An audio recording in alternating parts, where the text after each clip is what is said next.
que fue esta gran iniciativa desde Rod Justi y que desde el CAJAR pues estamos muy contentos de habernos sumado. A propósito de este cierre de esta primera clínica jurídica que tuvimos, una de las situaciones más complejas con las que nos hemos encontrado en el camino de esta defensa territorial es que hay algunos procesos que solo en ocasiones nos quedamos viéndonos el ombligo, ¿sí?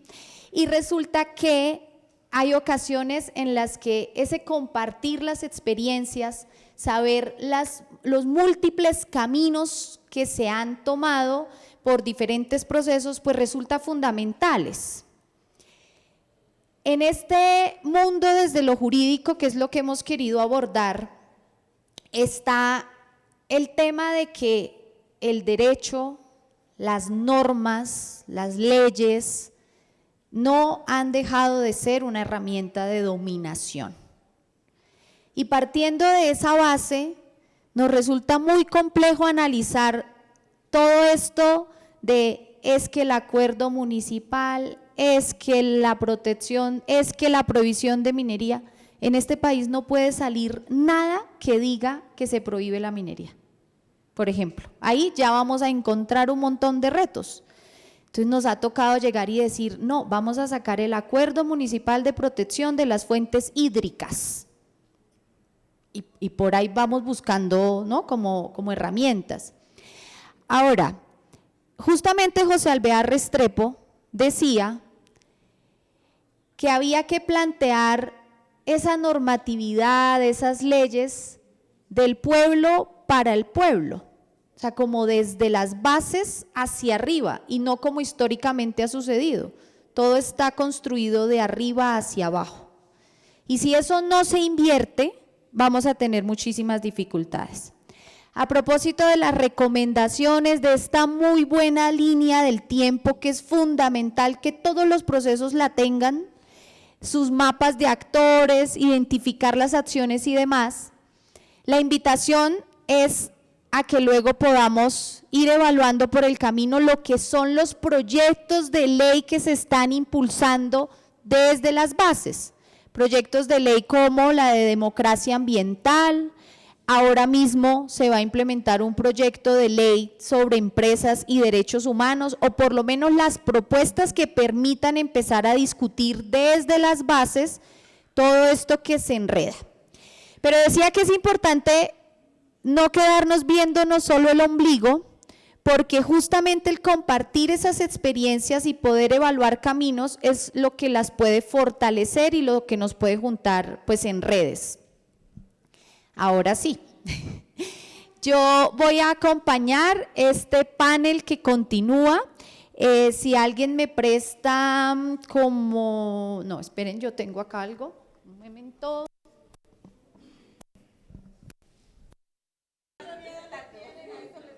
A ver, una pregunta, ¿conoces una situación en concreto donde tú puedas decir que reconoces esa palabra de lobby, interferencia, manipulación, cooptación? ¿Yo? Sí, el lobbying y manipulación, pues eso pasa en muchas comunidades campesinas, en el caso de nosotros.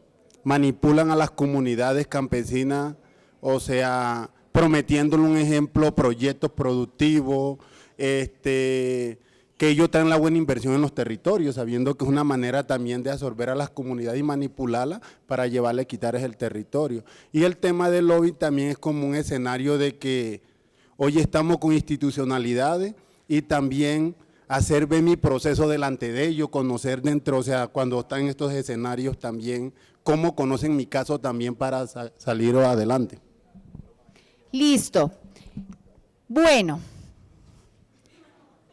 partiendo de estas nociones, que veo que todo el grupo tiene, digamos, una integración a propósito de ellas, pero todos estamos de acuerdo en lo que se dijo, ¿cierto? Listo. Entonces le vamos a pedir a Francisco y a Ludinia, perdón,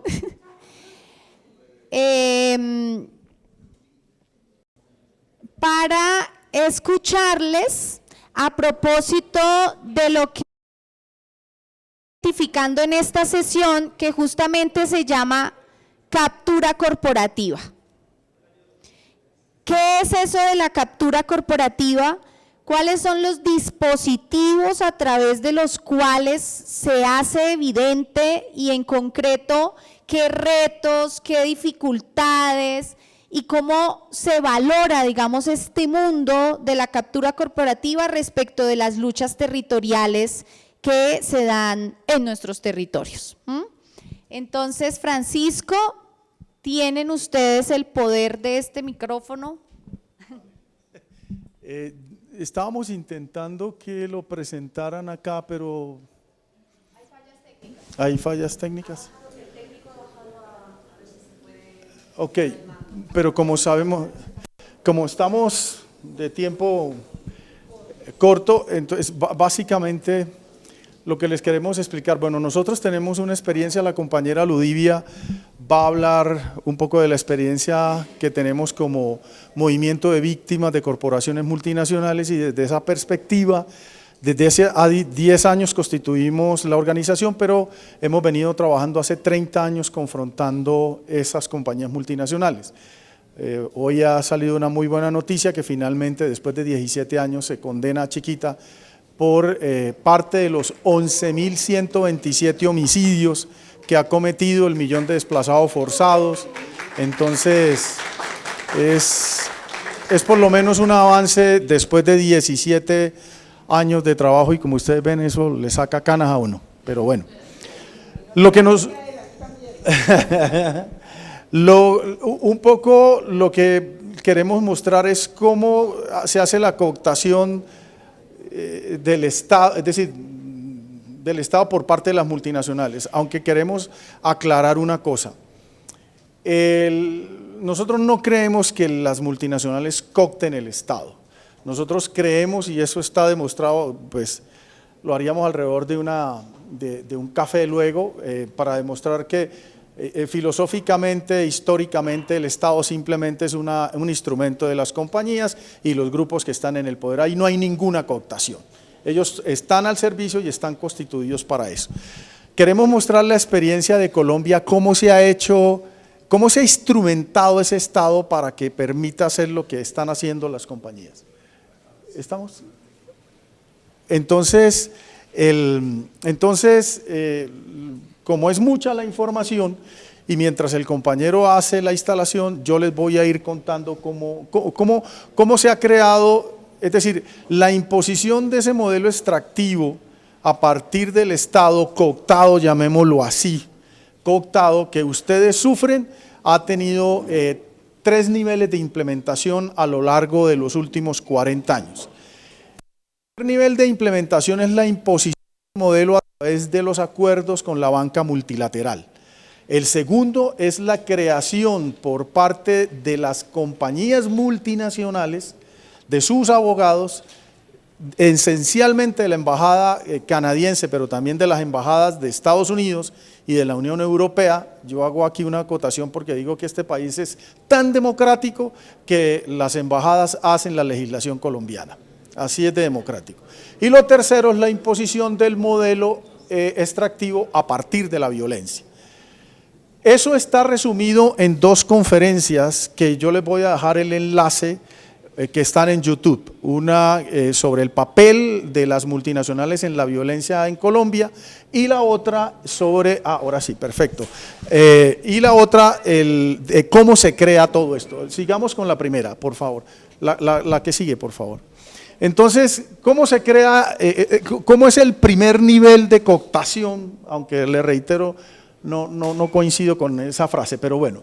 El acuerdo extendido entre Colombia y el Fondo Monetario Internacional, los acuerdos vinculantes entre el gobierno de Colombia y el Banco Mundial, las áreas de libre comercio y los tratados bilaterales, los acuerdos con la Organización Mundial del Comercio. Lo primero que imponen ellos son cambios en toda la estructura legal y administrativa del Estado colombiano para facilitar que compañías multinacionales del sector de telecomunicaciones, petróleo, minería, el sector eléctrico, el financiero y el medio ambiente obedezcan a las estrictas necesidades de la imposición del modelo extractivo.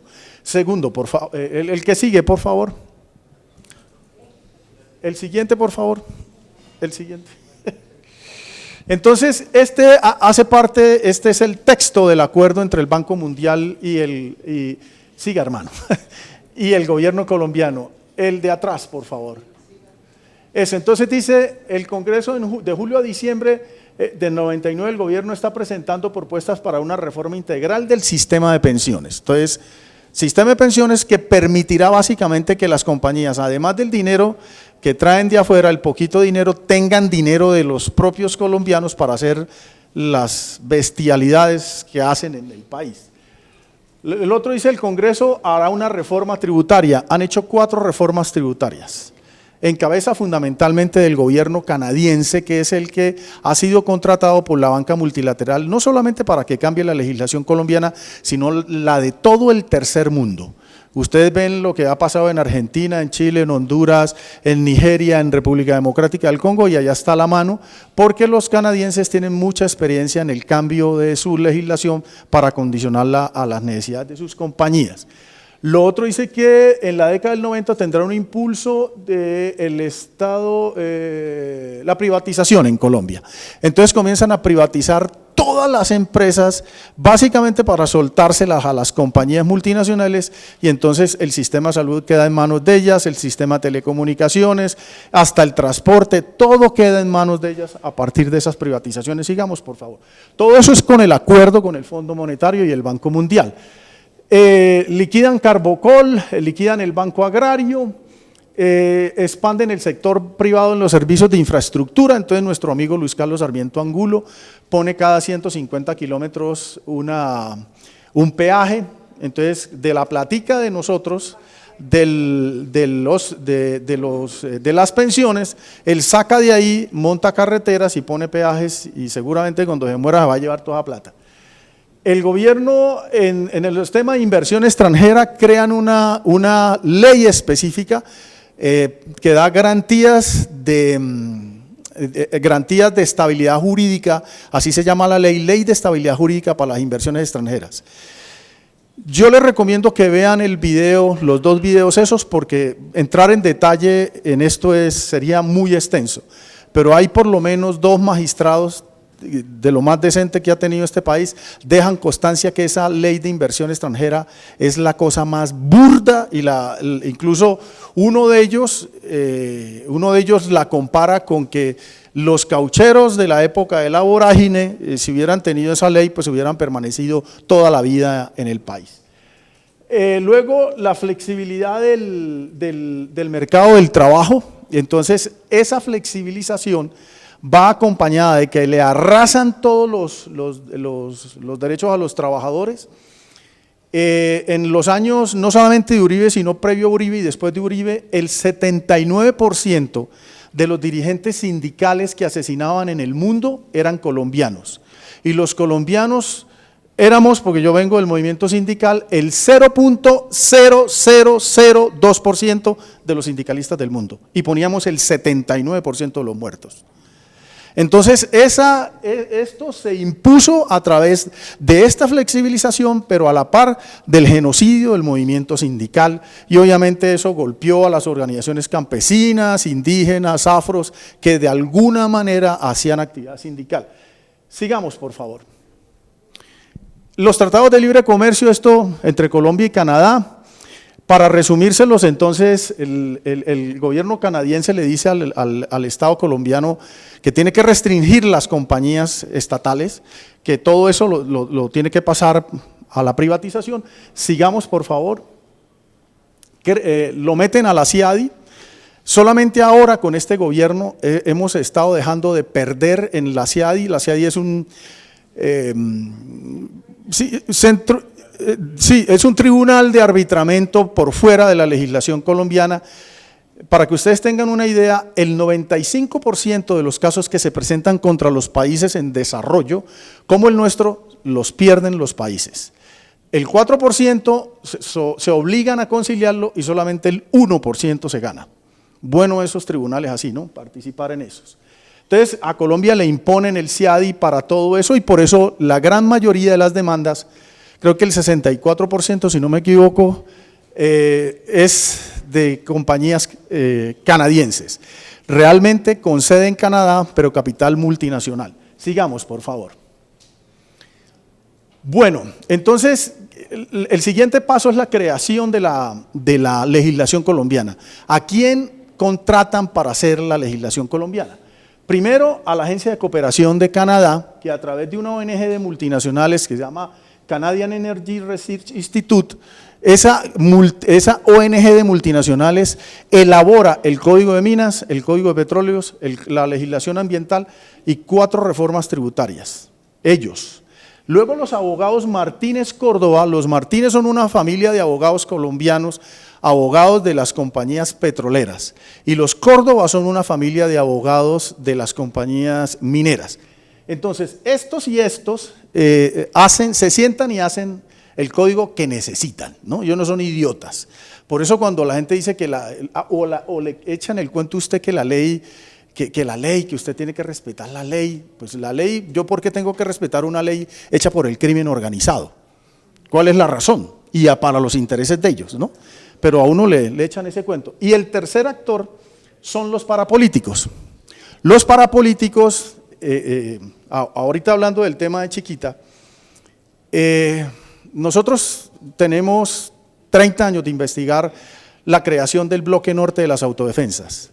El bloque norte de las autodefensas tuvo un costo más o menos de $400 millones. Ese bloque norte, el 80% de esa plata la pusieron las petroleras y las mineras. El otro 20% los alcaldes corruptos, los ganaderos, los industriales, los comerciantes. Entonces, ese bloque dirigió la violencia contra los campesinos, la población en civil en general. Eso le garantizó 2 cosas. Uno, que las compañías mineras y petroleras del sector y el resto de la agroindustria tuviera seguridad y que no les hicieran huelgas, marchas, ni les interrumpieran su trabajo. Y lo segundo, a través del fraude y la violencia, eligieron los congresistas en todo el país. Eso de que los paramilitares decían que el 35% de los congresistas eran de ellos, mentira, el 84%. Hagan el ejercicio de mirar en las leyes que se crearon para saquear este país y la gran mayoría se impone por el 84% de los congresistas pagados por las multinacionales que creaban a los paramilitares y los paramilitares hacían elegir esos congresistas que luego llegaron y le han dado rebajas tributarias por 67.5 billones de pesos a las compañías multinacionales. Hoy una compañía multinacional a través de esas 4 reformas tributarias que ha hecho el gobierno de Canadá y estos actores, por cada $100 que paga en impuestos, recibe $300 de rebaja tributaria. Entonces, bonito de negocio así, ¿no? Que yo pago 100 y me devuelven 300 y me llevo todo lo que hay, el níquel, el cobre, el oro, todo lo que quieran. Sigamos, por favor. Este es el acuerdo, paga el gobierno 11.3, el gobierno de Canadá le paga 11.3 millones de dólares a Colombia para que cambie la legislación ambiental de hidrocarburos y minería. Sigamos, por favor.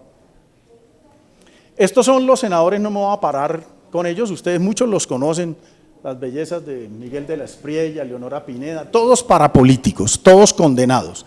Sigamos, por favor. Francisco, disculpa, sí. Es que la otra compañera también va a hablar, ¿verdad? Sí, vale. ya estoy terminando. Pues, sí.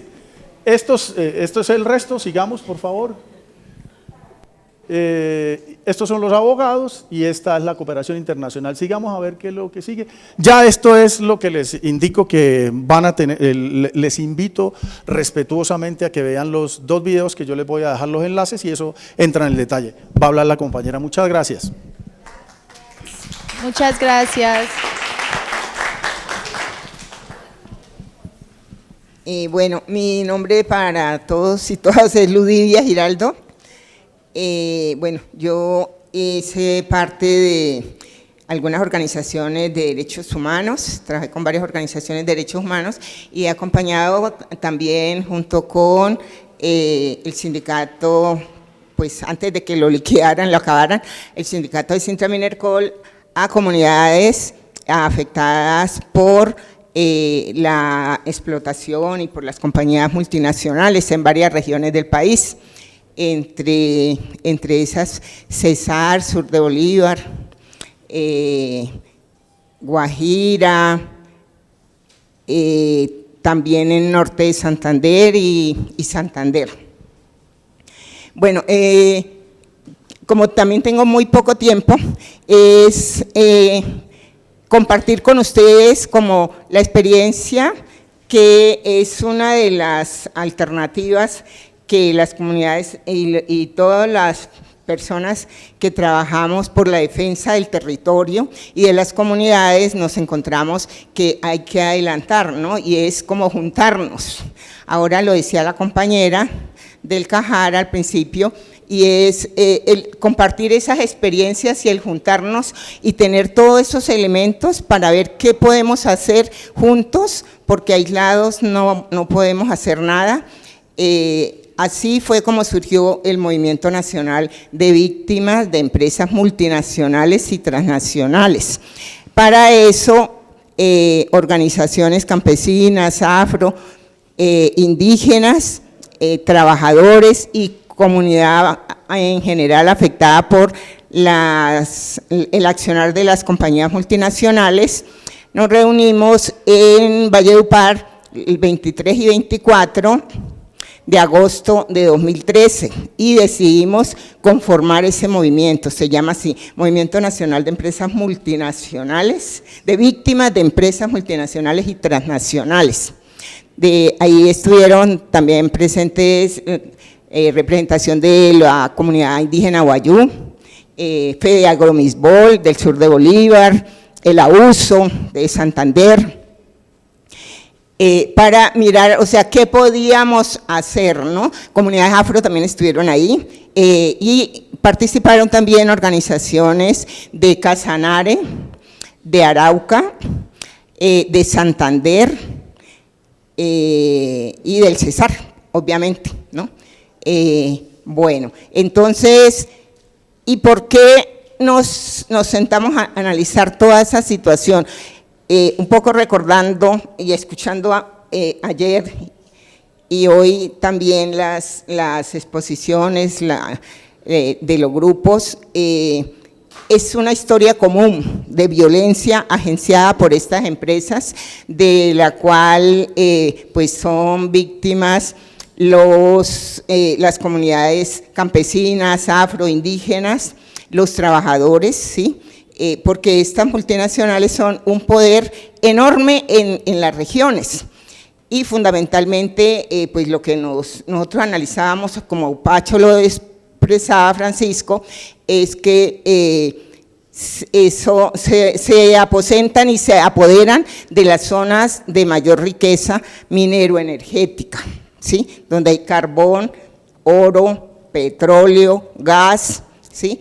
Y las estrategias son las que ustedes han visto, y estas empresas financian a buscan no solamente la seguridad que tienen del Estado, sino que buscan una seguridad privada, y ahí es donde entra la alianza con todos estos grupos ilegales, los paramilitares, y estos grupos los utilizan para adelantar toda esa campaña de terror hacia las comunidades para liquidar la resistencia de las comunidades y irse apoderando del territorio y expandir la explotación de sus yacimientos, ¿no? de la riqueza.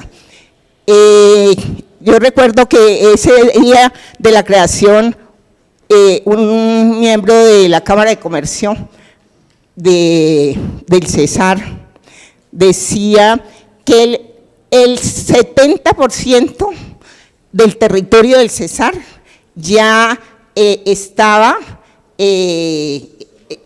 ya estaba en explotación, y que en poco tiempo, o sea, y la estaban expandiendo además, y que eso, pues el Cesar iba a quedar, ya era como huecos en toda parte, ¿no?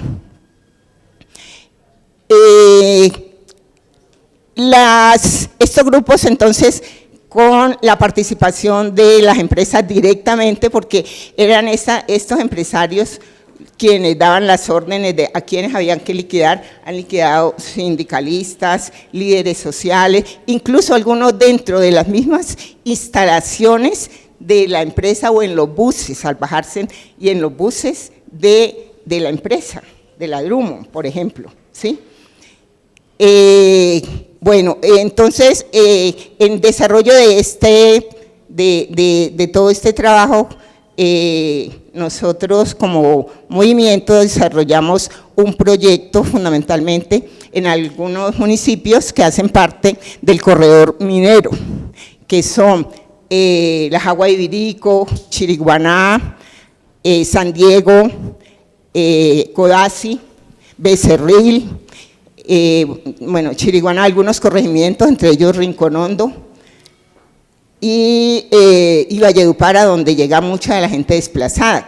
Y nos encontramos que la cantidad de víctimas de todas estas empresas, primero sufren, nos encontramos con que la mayoría de casos de violaciones a derechos humanos tenían que ver con homicidios, con desplazamiento forzado de la gente la sacaron, acabaron con varias juntas de acción comunal en varias veredas y la sacaron para apoderarse, y cuando ya le decían a la familia, a la señora o al señor, sí, Ludivia, firmen, ya voy cerrando, bueno, les decían que si no les firmaban para venderles por lo que ellos querían, les sacaban